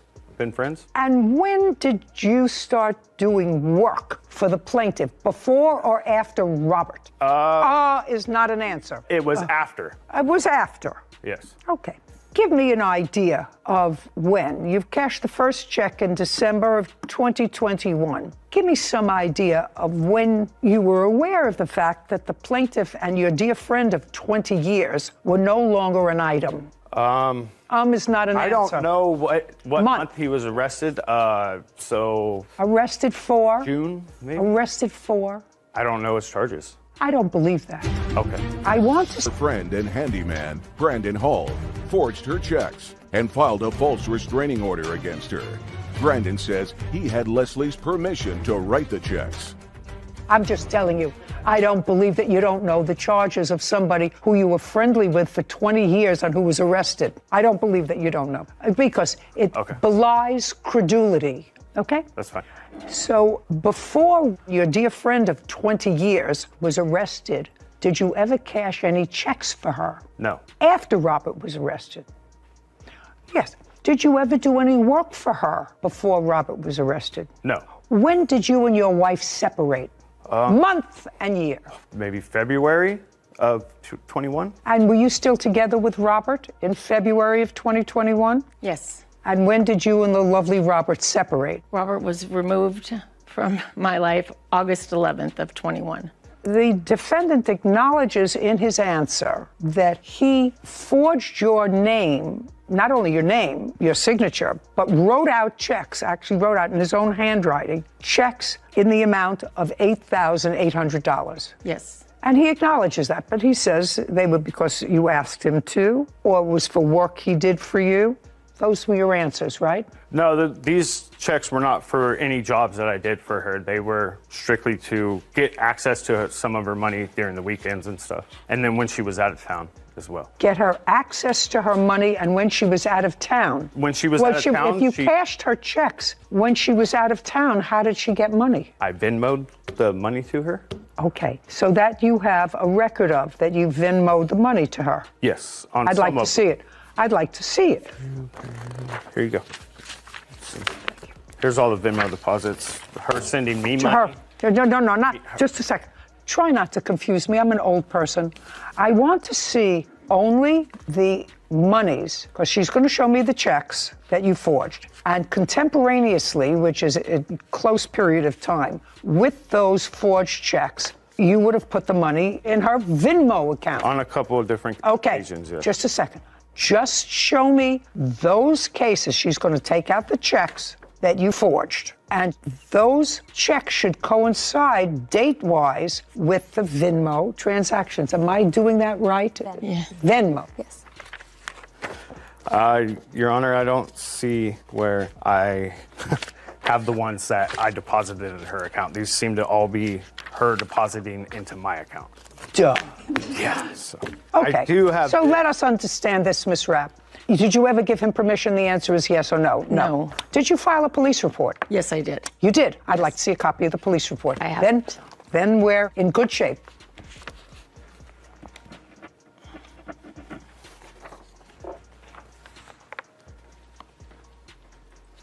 Mr. Hall, How many weekly payments did you make to her on Friday? I have a list of that from February. This is from Mrs. Rapp in...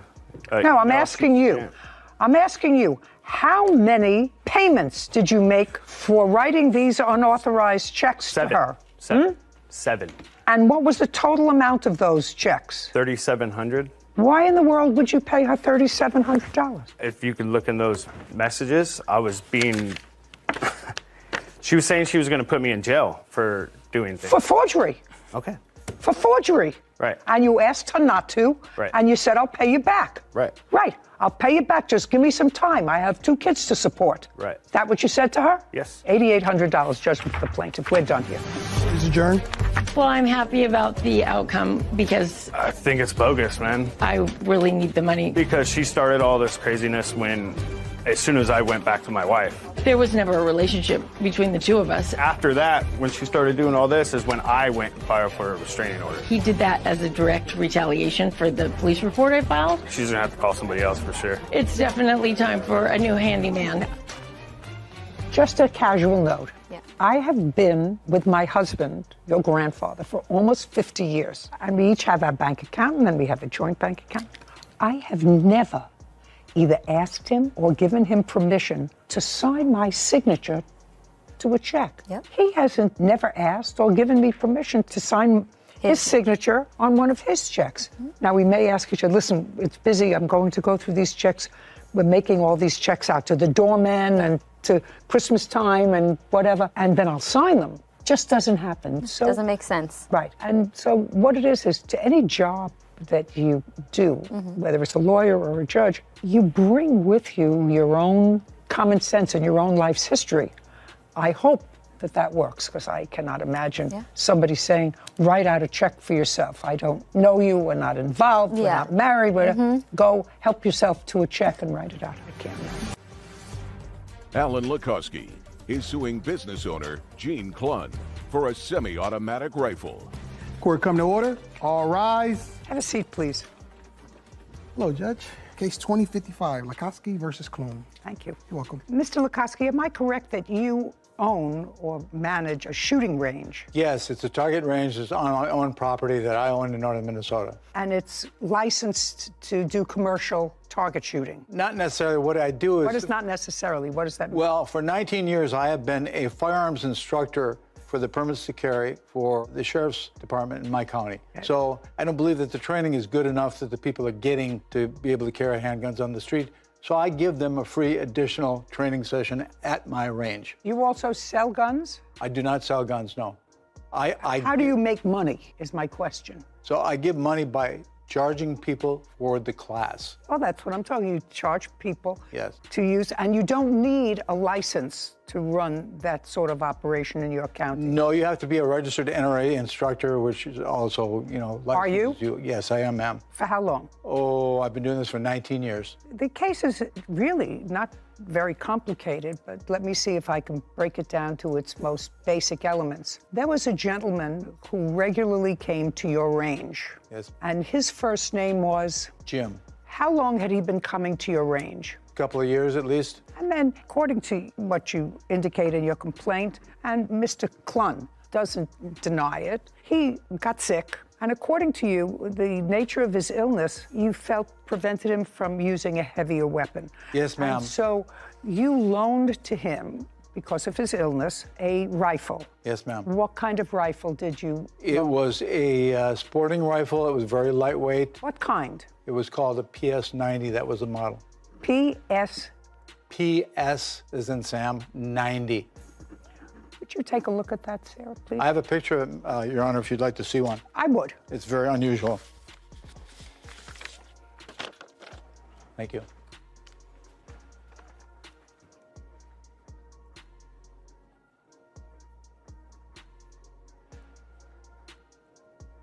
Okay. I see it. Thank you. And on approximately what month and year did you loan Jim this gun? Well... Well is not an answer, so let's think carefully, because we know probably we're coming a month approximately before he died, which was I don't know September. when that was. September 8th, I believe he passed away in 2021. How did you find out that he passed away? I believe Mary here, who's here because of the fact that she caregave for him while he was going through cancer treatments. She was his reason for staying alive. And she also did witness some things that happened in this case. Okay, I'll get to you in a second. So he passed away on November 8th. He died on September 9th. 9th? Yeah. Okay. And okay. Prior to his passing away, Jim and Mr. Clun had some business deal. And Mr. Clun believed that Jim owed him money. So far, right?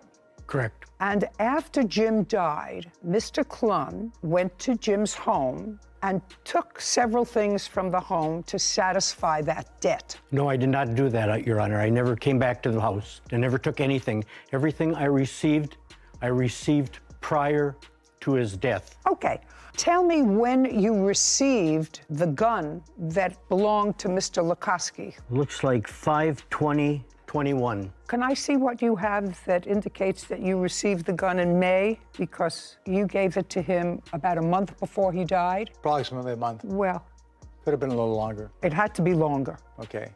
I picked it up the 5th month. In May? Yes. Okay, and you couldn't have given it to him in August. Yeah, you're right. It had to be before then. Okay. And tell me the circumstances, because that's what this case is about. Mr. Lukoski claims that it was his gun, it was a loan, you had no right because you took it. You got it, evidently, you want to tell me, from Jim, and then subsequently sold it. Yes. Yes, okay. So I want you to tell me the circumstances surrounding your getting possession of this gun in May of 2021. Jim was in need of money, so I loaned him money, and in trade for the money as collateral, he said he would Okay. And I'm going to let you tell me this because Jim's not here, so I'm going to have to get more specifics from people who were his caregivers to buttress what you're saying to me. He needed some money. How did you know him? Best friends from high school. And you remained friends? Yes. How did you find out that Jim needed money? Jim called me up, and he was getting scammed, but he wanted the money, and he told me he was getting scammed by whom? I don't know who it was, but anyway, I would give him $2,500. He would go to the post office and mail it somewhere. But every time he did that, I would receive collateral of motorcycles or guns. Just a second. I want you to run this by me. Jim called you and said, I'm being scammed? No. I think he's being scammed. I don't care what you think. Okay. What you think is unimportant to me. I want you to tell me the circumstances surrounding the money that you gave to him. He called you and said... He needed to borrow money. I borrowed him the money. No. I need to borrow money. Had you ever loaned him money before? Yes. Often? No. In the last year of his life, I did probably a half a dozen times. Just in the last year. So when he called you and said, I need to borrow some money, the reaction, even from a best friend, would be, of course, if you need money, tell me why. Right? That's a natural question. And so that's what you asked him. Tell me why. And I asked him that question, and he said he was going to be receiving $1 million or $2 million in the next few months. Okay. So you brought Mr. Lukoski's gun back to Jim while he was alive? No, I sold the gun. Keep going. So you sold this specific... Just tell the truth. You don't have to have a good memory.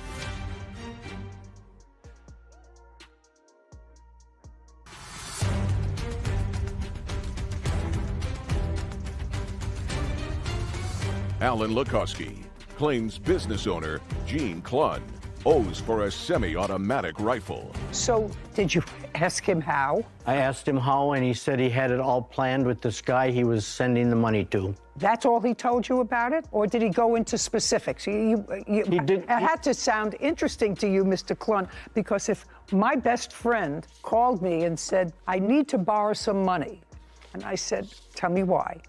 And she said, because I'm going to come into $1 million shortly, but I need to borrow money to get it to this guy before I get the $1 million. I would say, explain that to me. And I did. And he said... And he said? He said that he would be receiving money in the next month or 2 months. Mr. Clun, then you would say, how does that, and can I get in on it? You know, if I'm sending you $2,500, which is what you said you gave him, I would say, oh, gee, $2,500, that's a reasonable investment, and I'm going to get a return on my money of $1 million shortly. I would say, is there any piece of that for me? I didn't question him. He just wanted the money, and he said in return for the money, he would give me the motorcycles and guns as collateral. Okay. May I please see the written agreement that you had? Verbal. So other than you and Jim, nobody knew about this agreement? Not that I'm aware of. Now, when was the first time you gave him money? Looks like May. May? Of 2021. Okay. When was the last time you gave him money? 7/6/21. Between May of 2021 and the beginning of July, how many times did you give him money? 4 times. And you have that documented with bank records, etc. Right here, Your Honor. Okay, great. And tell me how much in total you gave him. $7,500. Kevin, would you bring me the documents that Mr. Klun is looking at, please?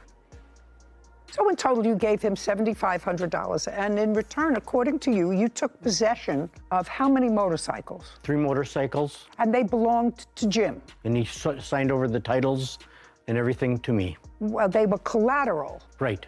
But he signed over everything and gave me the titles for everything. I see the titles to the motorcycles. They're sold, ma'am. Interesting. As well as the rifles that I got also. I'm just asking you, do you have the sales receipts from the 3 motorcycles? There were 3? Did you say 3? Yeah.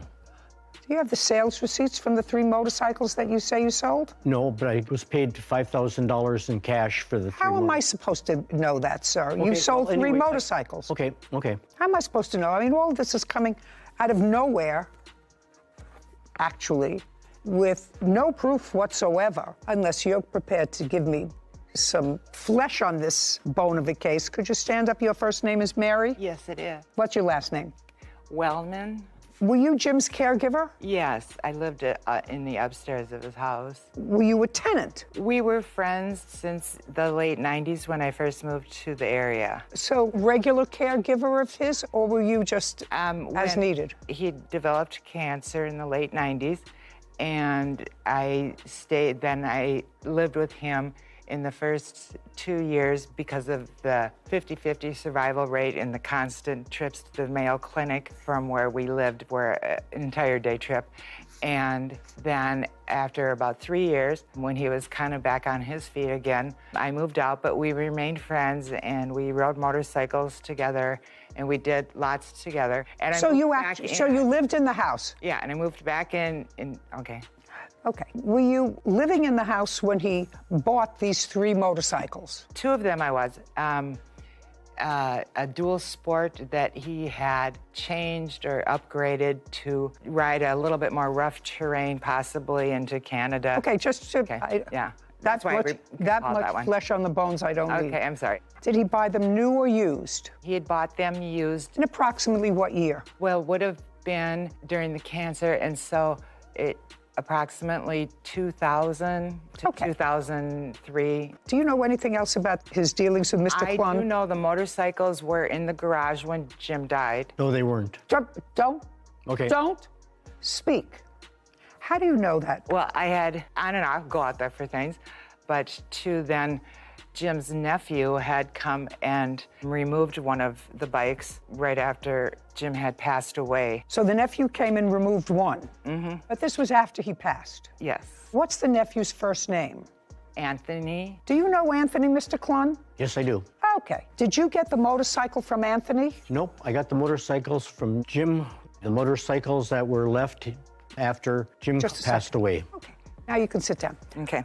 All right, Mr. Klun. Do you have any statements, text messages, or anything else indicating that Jim indicated to you that he could give you as collateral this rifle, other than the fact that he had it in his possession? I got more than 1 rifle.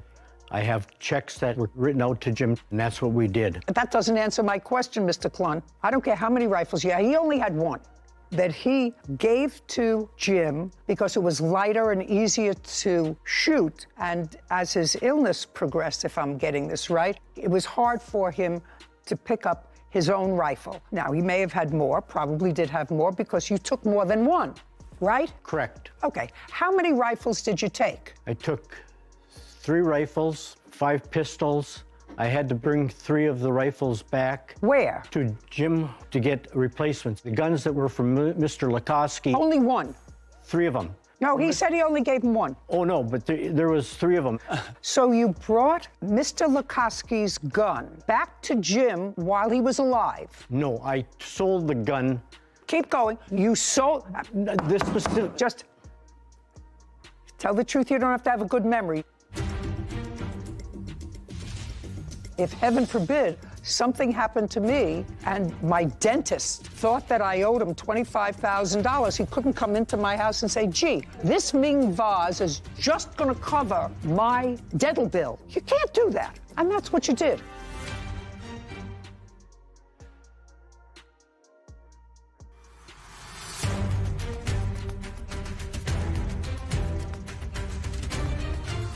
Alan Lukoski is accusing business owner Gene Clunn of selling his semi-automatic rifle without permission. Keep going. So you sold it. You didn't take it back to him to get a replacement. No, to Jim. You misunderstood. The gun that Mr. Lukoski had, I kept that one. The one that belongs to Mr. Lukoski, you sold it. Correct, because... So, just a second. Sold it to whom? The gun dealer in Virginia, Minnesota. Great. And for that, you have a receipt. Yes. I'd like to see it. I left it at home. Oh. Your Honor, Oh, Mr. Clunn. Oh, Mr. he has it right there. Let Mr. Clunn, he doesn't have to prove anything to me. I believe that you resorted to self-help to claim a debt. If it's true, and you did in fact give him money, I actually don't believe that a guy like you would give him all this money without trying to find out what the scam was, or at least tell him, Jim, it sounds to me like you're being scammed. Somebody in Transylvania sent you an email that said a long-distant relative of yours died and left you $1 million. I need $2,500 in order to clear the paperwork to send you $1 million. And I will keep a little piece for myself for finding you. You know how many of those everybody gets? I don't know why people still believe that, but you evidently believed that story 4 times. And not once did you say your friend who was dying of cancer, Jim, this is ridiculous. What you're doing is just throwing good money after bad.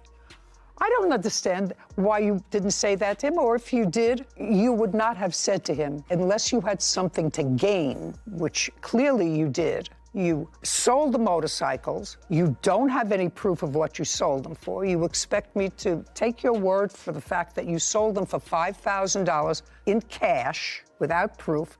He owed you, if I were to believe you and these checks, $7,500. You sold the motorcycles, you sold guns, but unfortunately, one of the things that you sold belonged to the plaintiff. And when somebody dies, there is an estate. There's a judge who decides what property there is.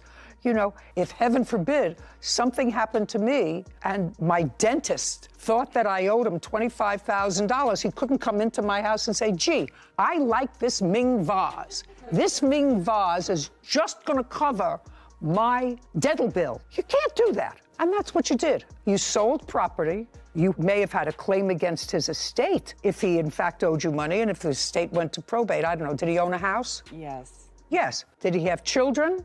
No, he left the house to me. Okay. So he had an estate. Clearly, there's money in the estate because he left a house that has some value to someone else. So you cannot, Mr. Clunn, resort to self-help. And Mr. Lukoski is going to show me the value of the gun that his... Yes. May I expound just a bit on this gun? I don't care about the manufacturer. I don't care about the gun. I don't care if it's a crown in my mouth.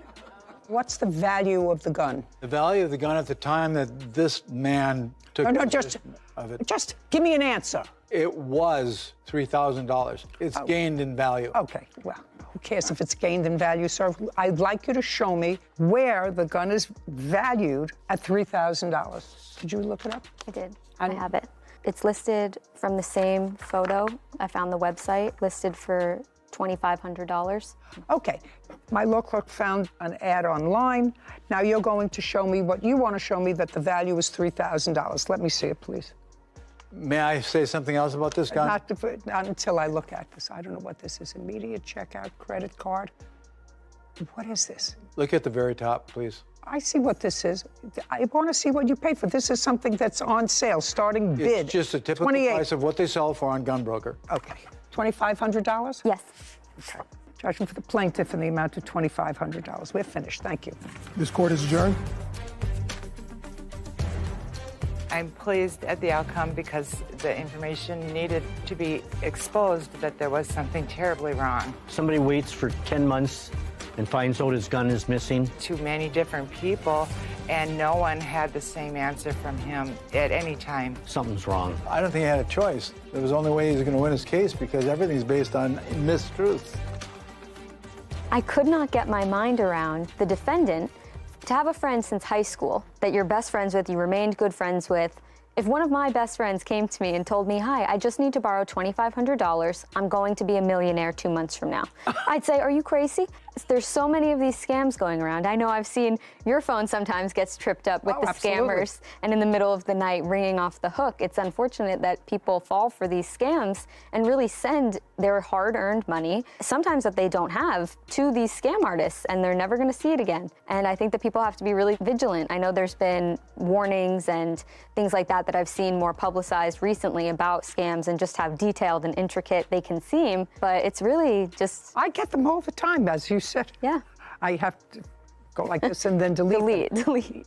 Anton, please answer immediately. Your $3,000 refund is sitting here waiting for you. Non-existent. No, sometimes they leave out Anton. Your $3,000 refund is here. Yeah, gotta be smart. And, you know, Sarah, a couple of years ago, I don't know whether you remember, but I just thought about it. People were calling me and saying to me, Judy, I didn't know that you went into the cosmetics business. Oh, yes, I do remember. And the people who crafted the advertisement, you know, with all kinds of real logos on the top reviews of it. and Reviews, and I tried this stuff. And I remember being at the gym working out, and a woman came over to me and said, you know, I bought your cosmetics, and they were really terrible. And they keep sending them to me every month. And probably charging her credit card. Charging her credit card. And I tried every vehicle in the government to try to get somebody to shut it down, track it down. And the answer was, they're so smart that they use international, you don't know where they could be. They could be in Peru, they could be in Chile, they could be in Brazil, they can be in Canada. And I know that there are many other celebrities who were caught with the same scam net. But this guy said, my friend Jim was probably getting scammed. Then why would you provide him the money to get scammed? Absolutely right. Didn't believe me. तेरी video बन दी भैया hello guys ये मेरा यार है ये कौन है ये मैं हूं यूट्यूब पे वीडियो चला अबे खान क्या कर रहे हो जुमा खराब हो जाएगा खान जुमा पढ़ने नहीं गए ये एहसान पता नहीं सारा दिन फोन पे लगा रहता है ये बस कुछ नहीं करता ना ये रिपोर्ट बनाता है ना ये कोई काम करता है और ये मेरा लैपटॉप है, ये असद का लैपटॉप है, ये हमारी चारपाई हैं जहाँ पे हम सोते हैं, ये खान का कंबल पड़ा है, ये एक फ्रीज़र के तौर पे हमारा काम करता है, इसमें हम पानी वाली ठंडी बोतलें रखते हैं और बाकी बस ये खान सारा दिन ये गाने सुनता है, मैं बस उधर बैठ के लैपटॉप पे कभी काम करता हूँ कभी कोई या सारा दिन वही स्टोरियाँ देखने वाली बात है रील। और ये हमारी किचन है जहाँ पे अभी अफर नमाज पढ़ने गया है, ये एहसान बस ये खान है क्या याद होता है साद हाँ तेरी वीडियो बन दी भैया हेलो गाइस ये मेरा यार है ये कौन है कुछ नहीं करता ना ये रिपोर्ट बनाता है ना ये कोई काम करता है और ये मेरा लैपटॉप है, ये असद का लैपटॉप है, ये हमारी चारपाई हैं जहाँ पे हम सोते हैं, ये खान का कंबल पड़ा है, ये एक फ्रीज़र के तौर पे हमारा काम करता है, इसमें हम पानी वाली ठंडी बोतलें रखते हैं और बाकी बस ये खान सारा दिन ये गाने सुनता है, मैं बस उधर बैठ के लैपटॉप पे कभी काम करता हूँ कभी कोई या सारा दिन वही स्टोरियाँ देखने वाली बात है रील। और ये हमारी किचन है जहाँ पे अभी अफर नमाज पढ़ने गया है, ये एहसान बस ये खान है यूट्यूब पे वीडियो चला हाँ खान क्या कर रहे हो? खान जुमा पढ़ने नहीं गए? ये एहसान पता नहीं सारा दिन फोन पे लगा रहता है। ये बस ठीक है। हाँ ये और 4 हुसैन 4 होने 8 होने 16 16 होने 32 ठीक है। 5 थोड़ी घंटा देखो कितना 5 खड़े हैं? ये देखना ये एक ठीक है 5 हैं 5 नोड़े डा ठीक है 32 36 ने भी 4 उधर पंजवा क्यों कहने यार 5 और 5 पर तले 4 हो तो 4 तले 5 नोड़े डा हाँ 4 होने 8 कितने थे 8 थे डा 8 तेरा 16 8 तेरा 16 8 तेरा 16 8 तेरा कितनी जाए 8 तेरा कितनी थी ना 8 तेरा 18 18 डोले छतरी ये छतरी है ना हाँ ये भी छतरी नो उनदे ही चौथी बात ये भी छतरी आला भाई ये छतरी पैड वाली ना और भी यार ये उन कितने वाला है छतरी पैड वाले ये छतरी पैड वाला ये आरपीएम कितने हैं आरपीएम इंदा चवी इंदा कितनी है इंदा आरपीएम कितनी है इंदा तकरीबन हेवी 32 नहीं कितना 32 नहीं 32 तकरीबन शायद 32 है सोच गए इनकी स्पीड थोड़ी तेज है कितने का यार